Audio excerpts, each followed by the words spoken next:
έχει σχέση με την μνηματικότητα και την δική μας. Όταν είχα ψηφίσει για πρώτη φορά την Ασία, η πρώτη κοινότητα που επισκεφθήκαμε ήταν της Αγίας Τριάδας, όπου είναι εκεί και ο μόνιμος ναός. Μπήκαμε μέσα να προσκυνήσουμε, ήρθε ένας εκεί εμπλοκισμένος 80 χρονών, ο Γιώργος ο Σάββας, και μας άνοιξε την εκκλησία.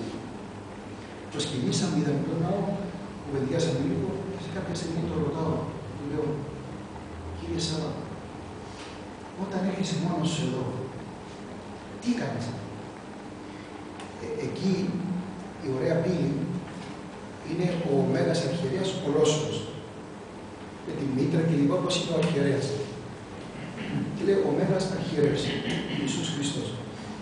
Μου λέει, μιλώ με εκείνον εκεί. Και τι του λες?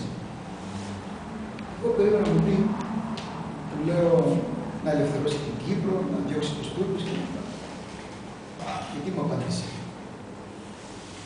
Να μας δώσεις μετάνοια, διότι είναι για τις αμαρτίες μας που υποφέρουμε.